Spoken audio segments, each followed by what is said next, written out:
Presentation was done on Sabbath, where we began with the line of Christ. I demonstrated the logic to show the line of Christ as being a key reform line to understand our own history. I'll just repeat some of that logic. We have the beginning and the end of ancient Israel. This is all the history of ancient Israel.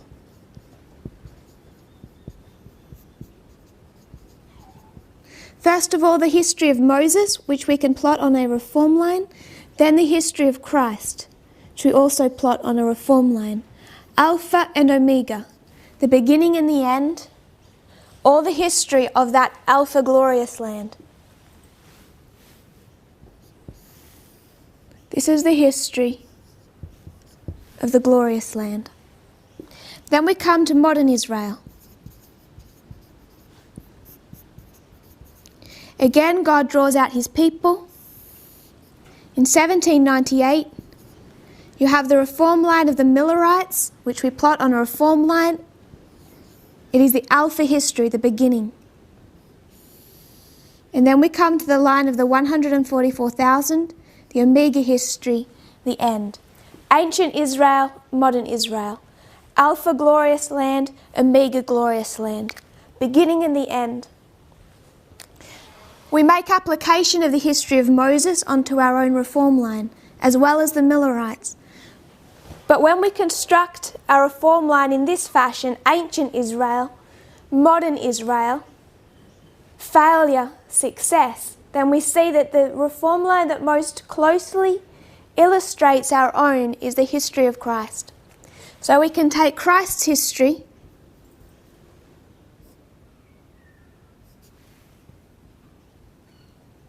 lay it over our own history to explain the events happening around us. We understand that in our history, God calls out a people in three parts. First of all, the priests, then the Levites, and then the Nethinims. First group, second group, third group. We took this concept of the construction of our reform line, those three groups. We looked into Christ's history and we see the same thing. The third group, when they are harvested, when we go to the Nethinims, this waymark is Sunday law. So when we go to the history of Christ, we find that again, there are three groups. First of all, the disciples are called. Then they go back to the church, and then they go to the Gentiles. And this point, when the Gentiles begin to be called, we went to the spirit of prophecy and history, and we see that at 34 AD, the stoning of Stephen, they begin the work of taking the gospel to the Gentiles. This waymark of Sunday law is a shut door for Adventism, the institution. This waymark, 34 AD, is the end of the 70-year prophecy. It's a shut door for the Jewish nation. So we can see that 34 AD lines up with the Sunday law waymark. Then we can work backwards. If this is when the gospel goes to the Gentiles or the Nethinims, here the gospel goes back to the church.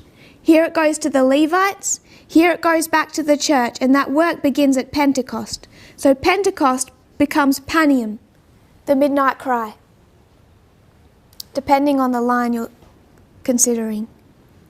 If the gospel goes back to the church at Pentecost, we go back from Pentecost and we find the cross.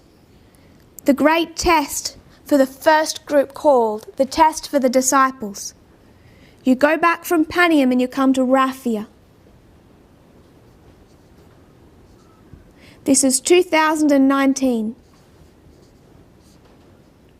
The great test for the priests.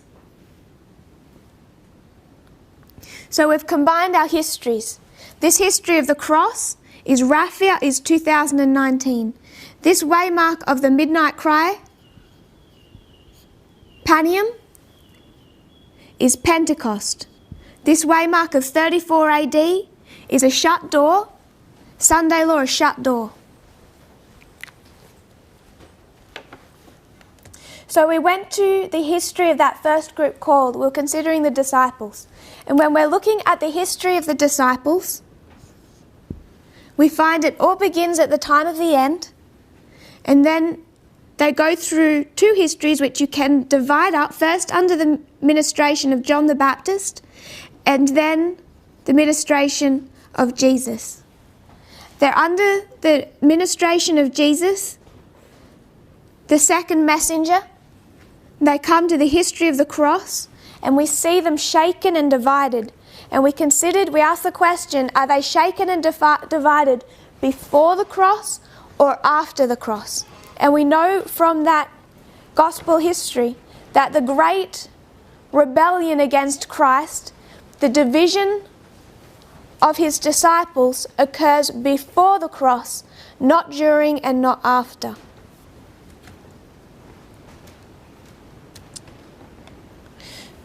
We took this concept of this history of the cross representing 2019, our close of probation, and we saw that it is the Great Rebellion.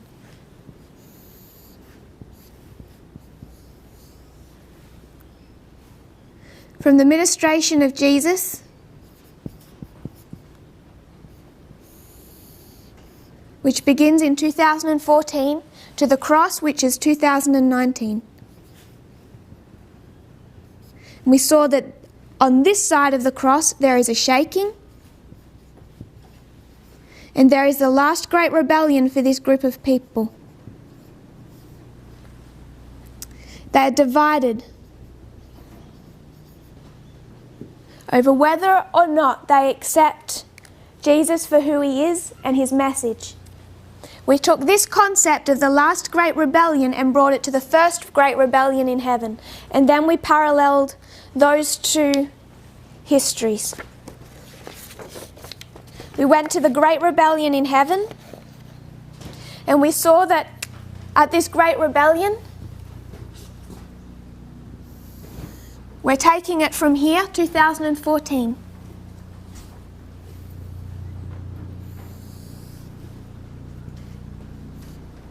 You had equality.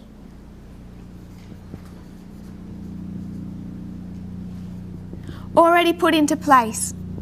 The Father and the Son. But this equality is hidden. At a point in time, they decide that they're going to build the earth. And there is a meeting between the Father and the Son. And everyone can see that they are now beginning to work together as equals. When they begin to work together as equals, it begins to create dissatisfaction in the heart of Lucifer.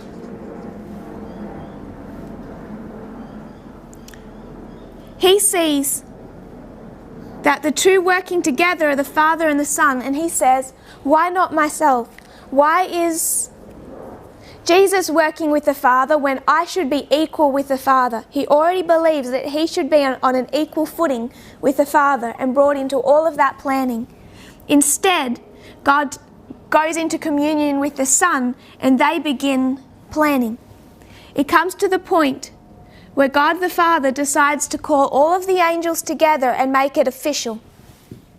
An official proclamation that he ordains that the Son is equal to himself.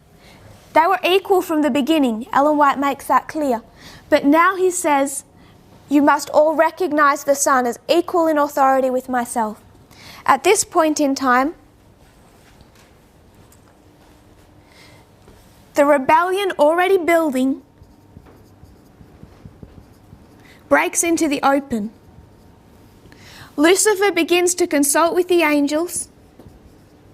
He uses deceptive reasoning to convince them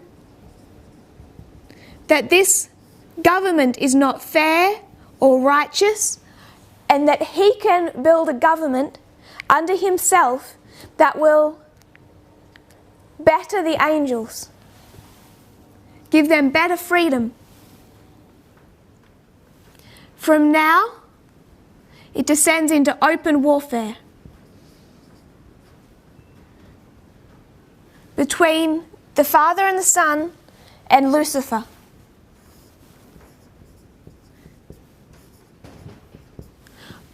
Lucifer, by his deceptive reasoning,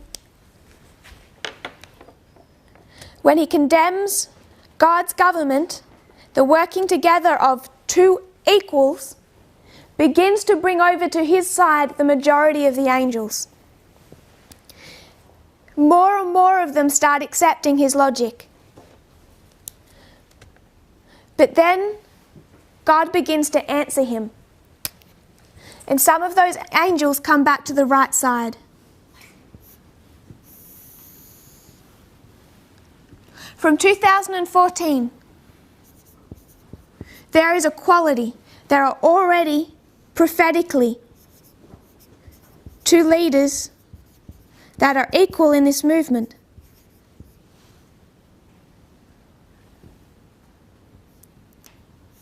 But it's hidden. No one knows. It comes to a point in time, October 2018, where it can be seen that those two leaders are working together in plans that not everyone is aware of. This begins to cause dissatisfaction in the heart of Lucifer. This is allowed to grow and develop until 2019 at the German camp meeting, where it's made official that these two leaders are equal and one is to be ordained. Now the rebellion breaks into the open. Within hours of that being put into place. And then we find deceptive reasoning beginning to divide two classes of angels. And this movement begins to divide into two groups: the wise and the foolish. It's opened up into an information warfare. And one group will be cast out of this movement. It's up to you to see the parallels and see for yourself what side you want to be in. I am not saying that because we are a majority that makes us somehow safe. But I'm not convinced we're going to stay a majority. It was not a majority that stood with Jesus. But it also was not a majority that stood with Lucifer. So there is no safety in saying we are on the right because we are the persecuted minority. At this point in time, you didn't want to be on the minority. On this side, if you're one of the disciples, you might want to be on the minority. We reviewed what was done on Sabbath, seeing the history of Christ, how it lines up with our own history, how they have this great rebellion, the final rebellion for the priesthood before their close of probation, and we lined up the final rebellion with the first. And that's what we've done up here. We saw the path of Lucifer. At the beginning, all is in harmony. From 2014, all is in harmony. There comes a point in time when it's recognized that there are two equal leaders. It's here that dissatisfaction is sown, and that continues to grow and develop until the fact that they are two equal leaders is officially put into place. Here the rebellion breaks into the open. And you have a a division between the angels, who sides with what leadership. The test all through that very first rebellion in history is all about equality. The equality existed before, but it was hidden. It began to manifest itself when the two co-leaders began to work together. Lucifer had thought that he would work with the Father as an equal. Instead, someone else has taken that place. This begins a rebellion in the heart of Lucifer that must grow until it exhibits himself. The Father gathers the angels to make a proclamation so that there is no longer any confusion over this issue. Jesus sits with him on his throne and is equal co-ruler of the universe. The rebellion breaks into the open. His deceptive reasoning gradually wins him the support of about half the heavenly host. His false representations, quoting from the signs of the times, won to his side 1/3 of all the heavenly angels. This is at the end point. And so strong was their delusion that they would not be corrected. They clung to Lucifer. Lucifer had such an influence over the angels because he was greatly beloved by them. He was the light bearer. He brought light out of darkness, and he moves from being the light bearer, Lucifer, to Satan, the rebel. Quoting Elder Jeff, he says, "I still stand by that, brothers and sisters. I still think Parminder is the second angel." His issue was not with the second angel in this history. His problem, his issue, is when the third begins to be introduced.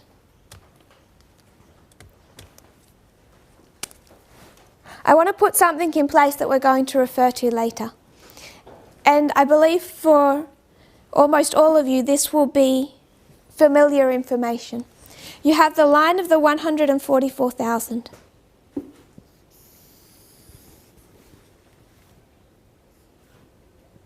Five key waymarks. The hand of God gathers his people.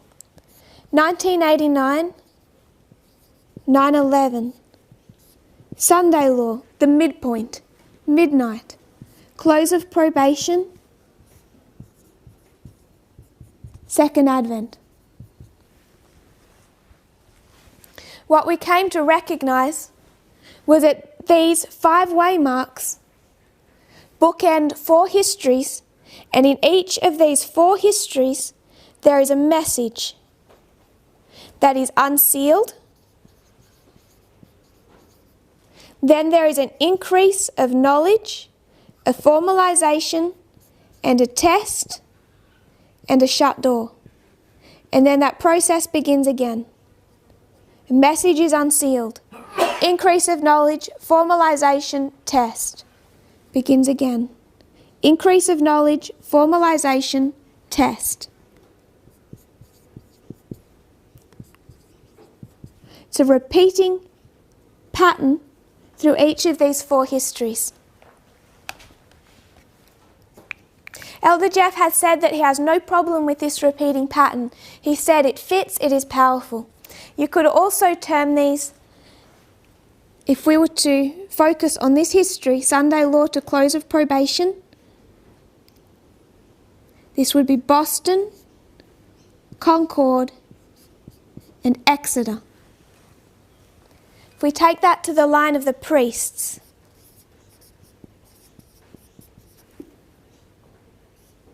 we have marked the same pattern.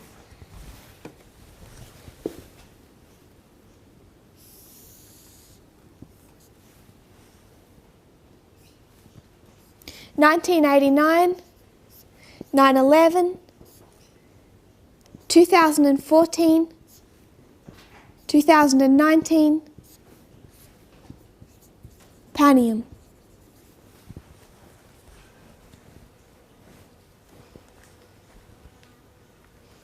We can expand this history.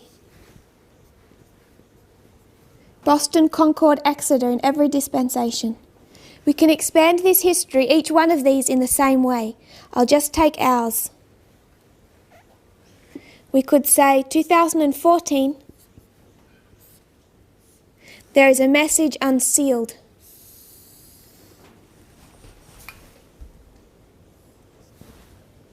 A message is unsealed. There is an increase of knowledge about this message. It is formalized. And then there is a test and a shut door.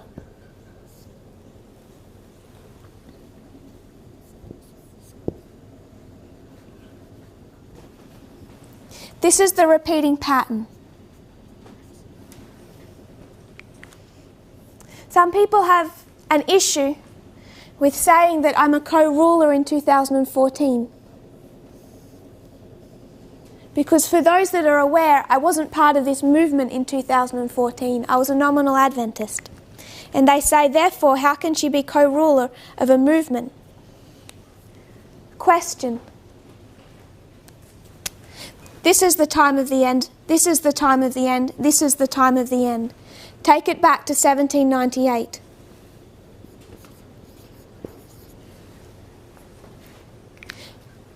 William Miller is raised up in 1798 and we already identify him as the leader of the movement. Question. He's barely a Protestant, he's a deist. He's a deist in 1798 and for some time afterwards, and yet we still identify him as receiving this unsealed message and being the leader of that movement before he's himself aware of it. So that is not a concept unfamiliar to us.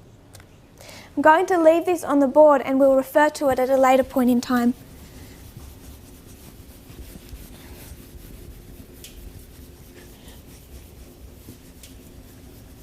What I want to do in these couple of presentations is remind us of where we've come from. It won't all be new information, but I hope for everyone it'll put what you already know in a more solid framework. We talked about the history of Christ. We did that in this revision and also on Sabbath. And we showed how Christ represents the second leader or second leadership. You can see that in every history, whether you go from Moses to Joshua, Elijah to Elisha, Miller to Snow. Every reform line illustrates to us that there is a second leadership.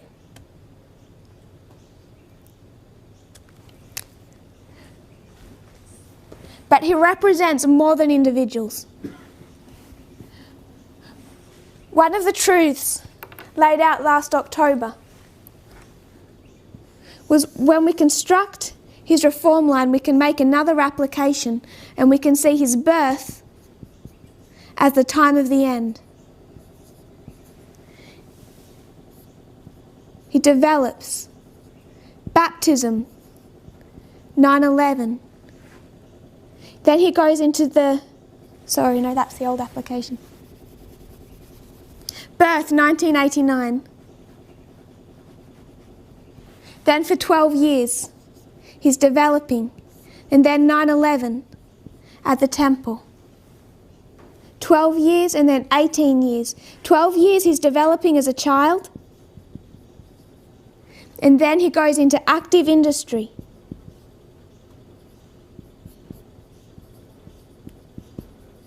The work of carpentry, of construction. And for 30 years, he's in training. Which takes us to 2019.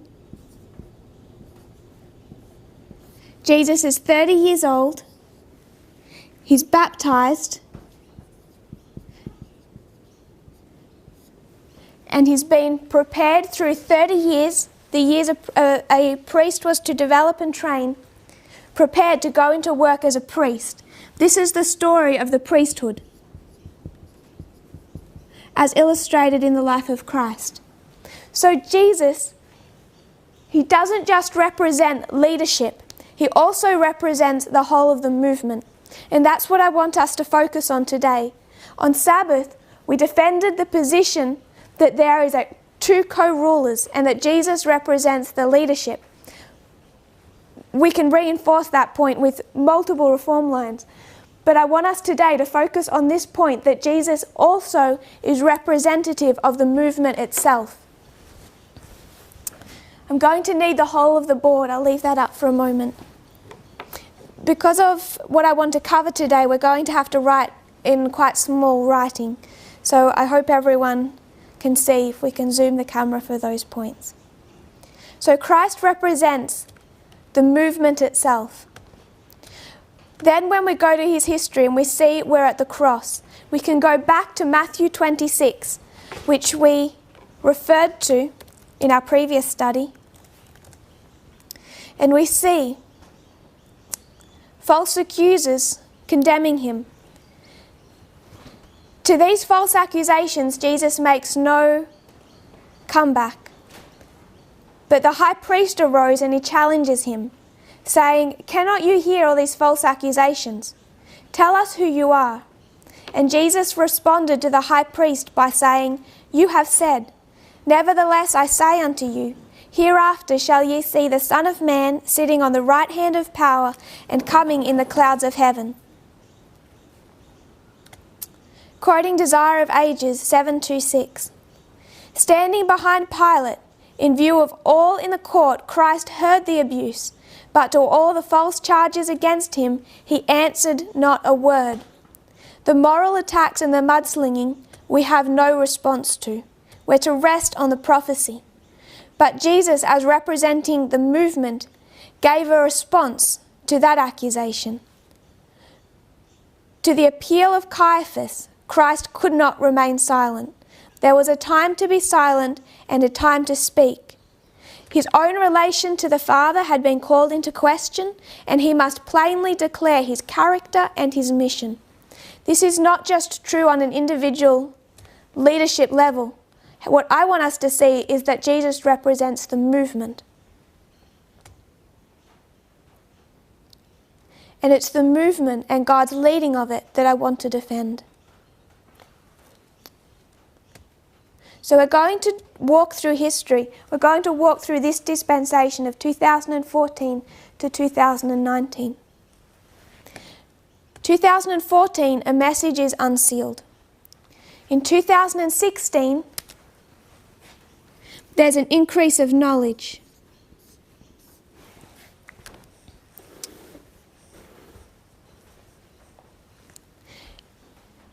In 2015, I entered this movement. I entered the movement when watching or attending a camp meeting held by the Australian ministry where Mark Bruce was the teacher. Mark Bruce laid out line upon line and fractals, and even though it was challenging to understand as someone who had not yet heard much of this movement, it resonated. It had the ring of truth, and I joined the movement. In 2016, around September, Elder Parminder came to Australia and held further camp meetings. 2016, it's the increase of knowledge, the months of October and November. I was watching a presentation by someone who has since left the movement. This person was in the process of leaving the movement when he taped this presentation at Future for America at the School of the Prophets. They had not yet split. At this point in time, he's in rebellion to the movement. So he makes the claim in his studies that we must search for ourselves and not let any human being lead us. He said that because at that point in time, he was in the process of leaving the movement, of rebelling against the leadership, and was attempting to draw support away from the leadership of this movement to himself. Now you see Future for America and Elder Jeff make the exact same point. Don't follow human leaders, follow the truth, study for yourselves. It's always the point made by those separating themselves from the movement. Most of what he said, really all of what he said, made no sense to me. But there is one thing that he did say, that call to study for yourself. And I did want to study for myself. So I began to search through the Bible for symbols, for for those symbols to take me somewhere where you could see a line open up or prophecy open up. And I searched for midnight in Esau. It came to Acts 27:27.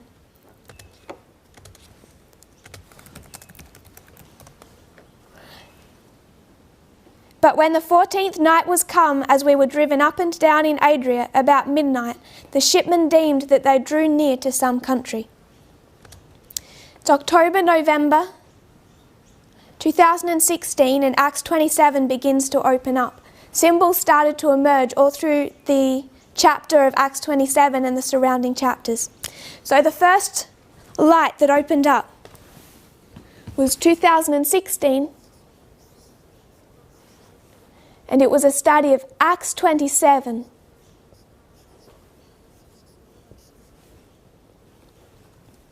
What opened up was a story of two ships. You had the ship of Adramyttium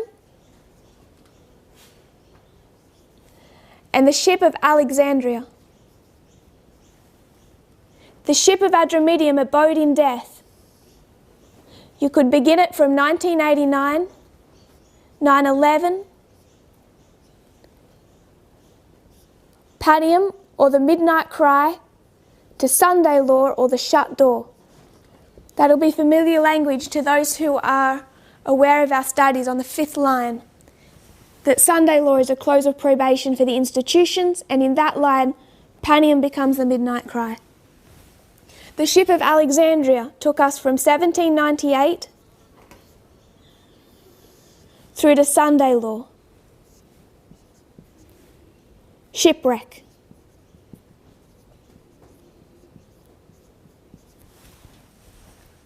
That was the study that first opened up into Acts 27. I want us to remember this first line, the ship of Adramyttium, 1989, 9/11, Panium or the midnight cry, Sunday law or the close of probation. Because we're going to come back to this. Was the first truth opened up in relation to this message. I began to be perplexed by this ship of Alexandria and some of the symbolic language being used, particularly the number 273, and why that detail was recorded at that point in time in inspiration. It was studied out for some weeks, but one morning it opened up.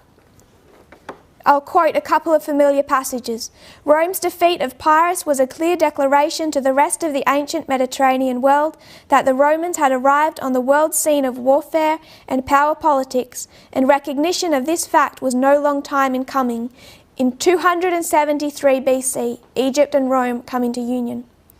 In 273 BC, Ptolemy of Egypt established diplomatic relations and friendship with Rome. That's two different sources, and we could go to others, to show how in 273 BC there's this union, this coming together between Egypt and Rome. This opened up a study of the Pyrrhic War, or of Pyrrhus. So from Acts 27, it goes to the 273, and then a study on the Pyrrhic War.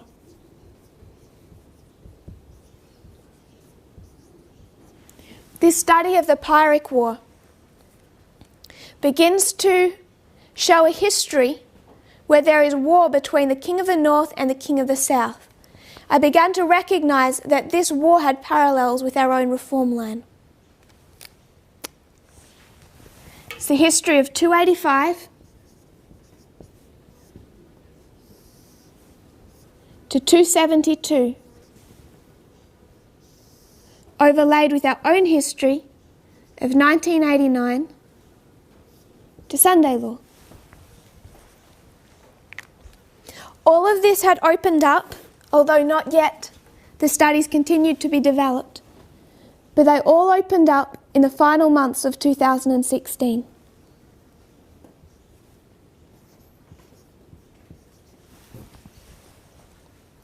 In the early months of 2017, both these subjects were presented in Australia and recorded. They had not yet been completed to their full application, but enough to be presented and recorded. In July of 2017, I attended ACE in Wales. I arrived a few days earlier than most of the other students, which, although not intentional, provided an opportunity to have a discussion with Elder Parminder, and I laid out the studies of Acts 27 and Pyrrhus that I'd been considering. What he suggested was that this is an interesting history with Pyrrhus. Why not go further back? Go backwards and see whether or not there are more details you can bring up into this reform line. I began to do that.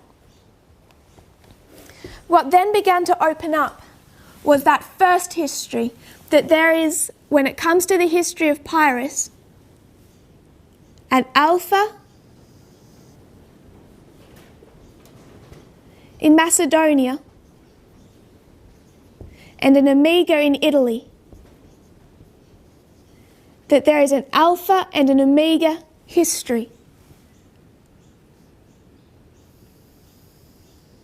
And it was seen that the characteristics of these histories connected with our understanding of World War II and what we have referred to as World War III.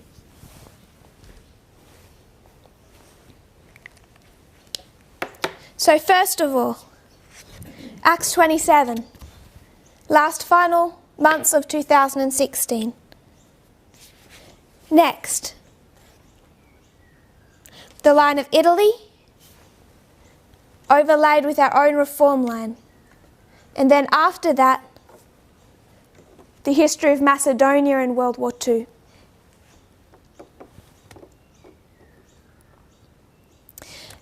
As these studies were developing, it became clearer that there was also a connection with the country of Epirus and its leaders themselves. So another study developed into the leadership of Epirus.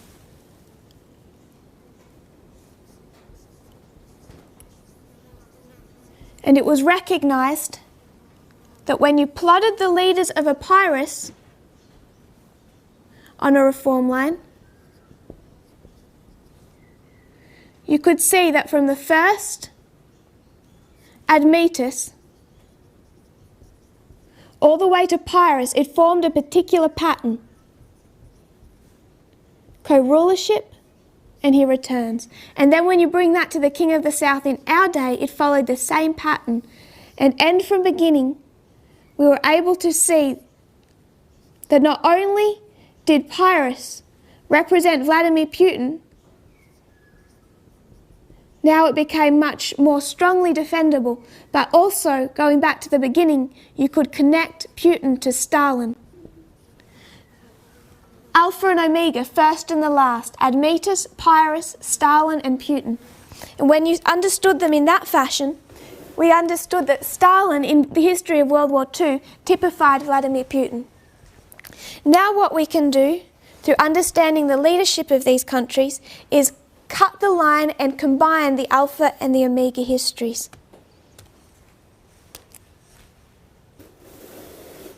So first of all, Acts 27, then the Pyrrhic War, then the Alpha and Omega of the history of Pyrrhus, then the leadership of Pyrrhus and the king of the south in our day, and then we combined.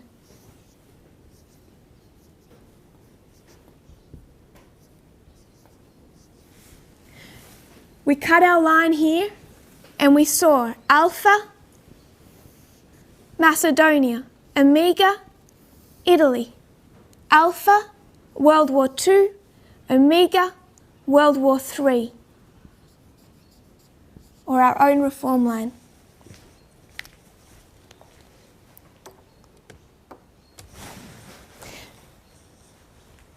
These subjects were being studied out in Wales while I was attending the school there in around July 2017. Soon after I returned from that school in Wales, I went for the first time to Arkansas to the School of the Prophets. Between leaving Wales and the ending of ACE and travelling to Arkansas and the School of the Prophets in the later months of 2017, In ways that I could not explain, November 9 began to be a reoccurring theme through these studies. I believe first connected to studying the history of World War II. It was not a subject that I searched for or wanted to delve into, but it was an unavoidable, reoccurring symbol. Many of the people watching are aware that November 9 is also my date of birth. Before attending the School of the Prophets in Arkansas, that first time in the final months of 2017, I made a request. I asked my mother, who was also attending that school for the purpose of teaching at their camp meeting, that she not disclose that November 9 was my date of birth. The reason that I was so emphatic that I did not want it disclosed was not for my own self, but that I already believed by October of 2017 that November 9 was a waymark on our reform line and would be a subject of prophecy. I was afraid that if and when I taught November 9 as a prophetic waymark, my connection through birth with it would be a stumbling block to people accepting it. November 9 is already opening up without human endeavour.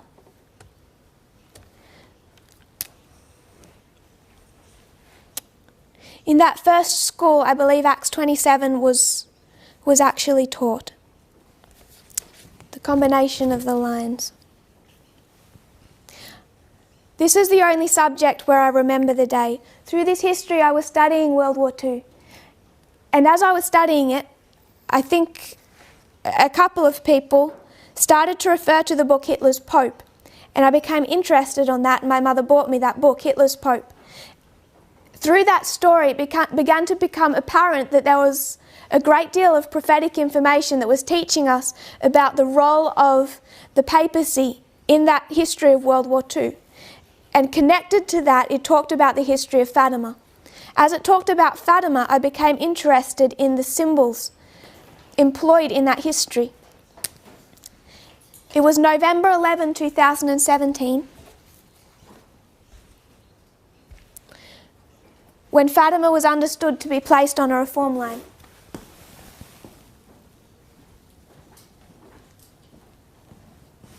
Now we have Fatima being introduced, the study of the counterfeit.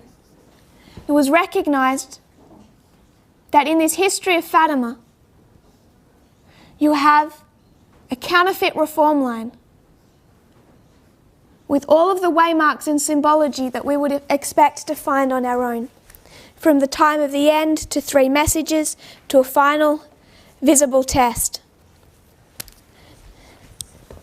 And this began a study not just of the incident of Fatima, but also of the work of the counterfeit.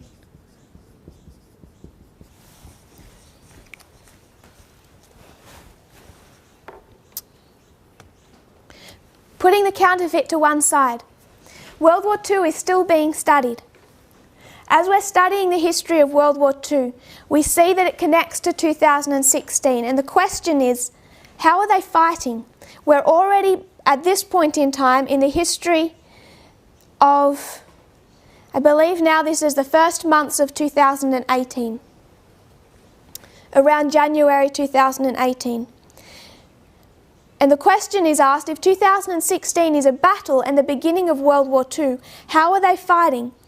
In every age, the war is fought with the materials most recently developed, most up to date. The Stone Age, they fought with stone weapons. The Iron Age with iron weapons. The Bronze Age with bronze weapons. The Information Age with information weapons. And now what begins to be understood and studied is the Information Age and the mode of warfare.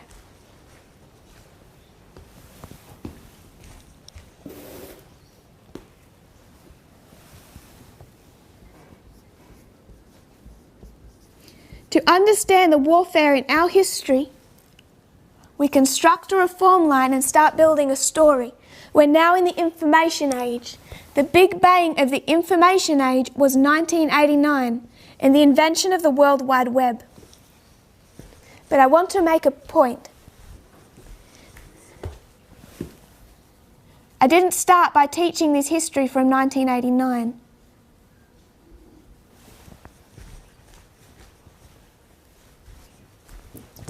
Its story begins in 1969 with the invention of the internet.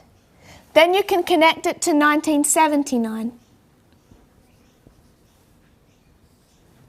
And then 1989 and the Big Bang, as it's so called. 1989, we traced it through 1990, through 1991. Then you could identify it in 1996. First information war, first cyber attack between the United States and Russia. Also the invention of Google. We could spend all day talking about 1996. Then 9/11.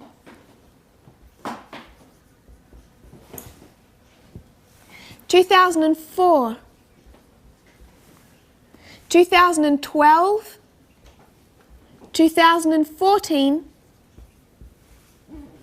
2016. That's just some of the waymarks we could mark. Already on that reform line, we're connecting our waymarks by a thread from 1989, 1991, 96, 9/11, 2012, 14, 16. We're threading our waymarks. That is how you thread waymarks.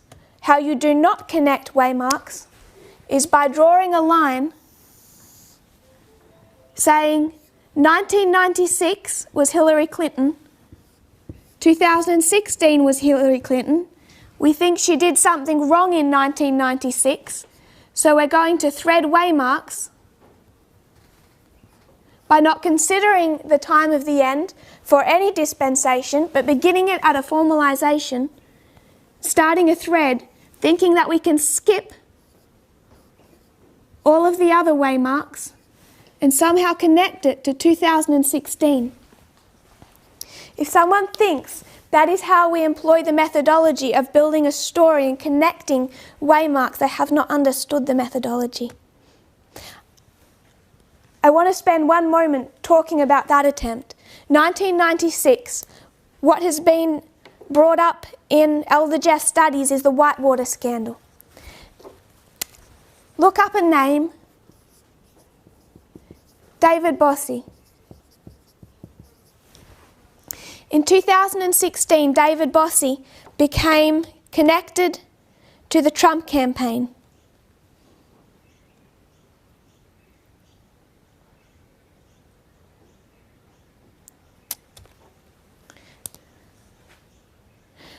I want to quote, "There's no one in Washington and perhaps the world with a more encyclopedic knowledge of every Clinton scandal and conspiracy theory. Bossy, who will serve as Trump's deputy campaign manager, first made a name for himself during Bill Clinton's presidency when he served as the chief investigator for the House committee that probed the Whitewater scandal and numerous other alleged Clinton misdeeds. So he's a chief investigator for the House committee over the Whitewater scandal."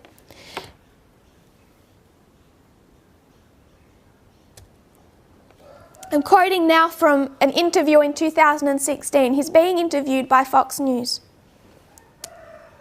Quoting David Bossy, remember, intimately involved with the Whitewater scandal.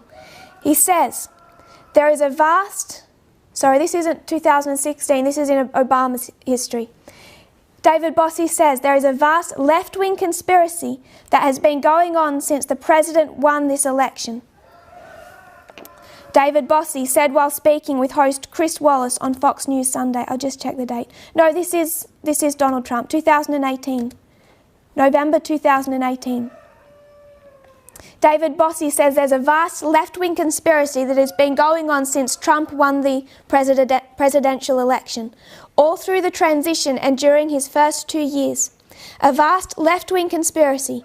Very similar words to what Hillary Clinton called a vast right-wing conspiracy. In 1996, Hillary Clinton is saying there is a vast right-wing conspiracy against her to destroy Bill Clinton's presidency and herself.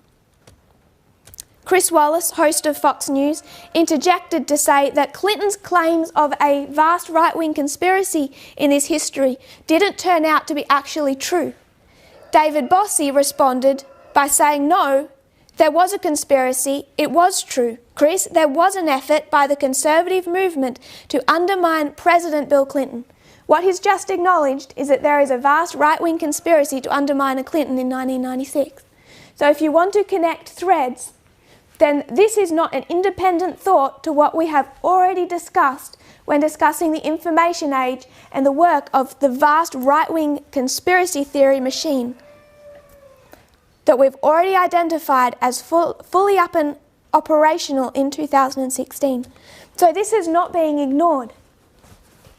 What is being denied is that conspiracy theories are necessarily accurate. And what is being denied is that that is how you build a story.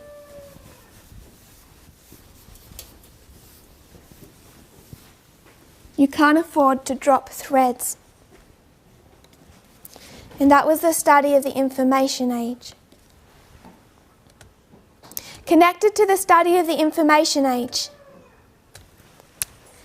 and the information age, I would remind us, is what we call mode of warfare. You can see the role of the elephants through the histories of Pyrrhus, decided every battle. Now it's early 2018. The study has since grown, and it in itself explains our current shaking, this understanding of an information war. But what also explains our current shaking, and we will perhaps go into more detail in another study, is the parallel between the internal and the external in our history. When it's first presented, I'll draw out what was first presented, is more limited in fashion to what we now understand. We have our understanding of the internal and the external. We identified the work of the external from 2012, a message out of Britain, 2013, 2014. And we connected that to internal.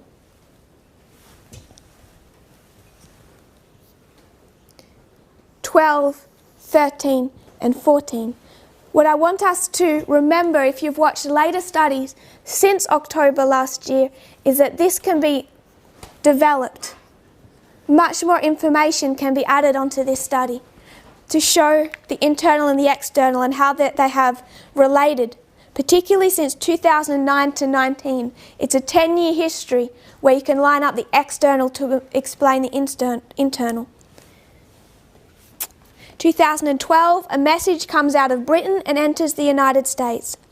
2013, you have the work of enemies against both the leadership and the message. 2014, all of that begins to be operational. 2014, the waymark for this movement, we won't go into further detail, or we'll spend all day. 2014, externally, the work of Cambridge Analytica. Through that history of 12, 13, 14, we're not just lining up events, but people. We're lining up a leadership that's going to, through this swelling of a movement under Donald Trump, take the United States all the way to the end. 2012, 13, 14, you have Donald Trump relatively in the shadows, but it's building. Internally, Elder Parminder bringing a message from Britain, and you have that swelling internally. There is already a new leadership, but it takes time. 2015, Trump announces his candidacy and begins campaigning. 2015, Elder Parminder begins teaching. 2016, Trump is elected. 2016, Elder Parminder is anointed. 2018 is the formalization of this message, but 2018 is the Battle of Heraclea. You can line them up, which, just one point, 2019, who just began to be impeached. Externally, you have the impeachment of Donald Trump. His leadership is now under attack. Internally, you have the leadership of this movement and an attempted impeachment. Question: Which side wins externally? Donald Trump is the last president of the United States. We know he takes them all the way to the end. So internally, who wins? Obama might not like it, but there's a new leadership. Trump will not be removed from office, neither will Elder Parminder be removed from the leadership of this movement, despite the work of enemies. Paralleled, internal, external. The next study. All through this time, November 9 has been a subject that could not be avoided. I did attempt to avoid it, but it would continue to come up through our studies, and particularly through studying the history of Fatima and the counterfeit and World War II. Now it's not just November 9 that's beginning to open up, but also the year 2019 itself. And the first pattern or cycle that begins to open up in relation to this is the 10-year cycle.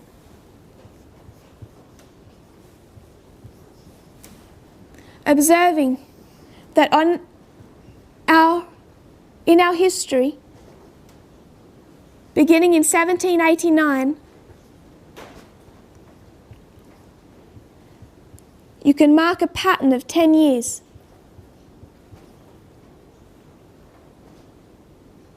That would take us to 2019 as being a significant year. That was the pattern of the 10.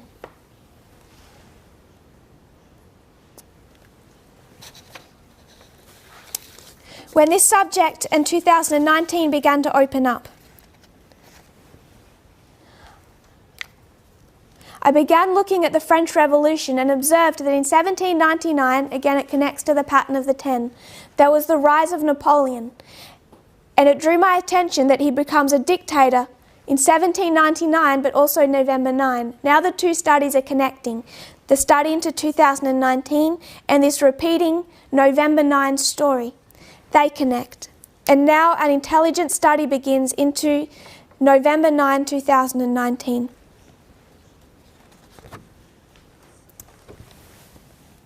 And all of these histories that take us to 2019 begin to open up. We go back to 1529. This is the protest of the princes. It's the restraint of Islam. I won't go through all those dates, but you have the protest of the princes, the restraint of radical Islam. You have a dictatorship in Napoleon. You have an impeachment, the first impeachment in US history. You have the coming together of church and state. You have an uncovering of the work of Stalin. You have the beginning of persecution. Open persecution, the night of broken glass. All of those subjects begin to open up. And while not yet officially publicly taught, I think many of you can already see them under fulfillment. This is 2019 opening up and showing to us not just the year, but also the evidence for the day. This is all in the early months of 2018.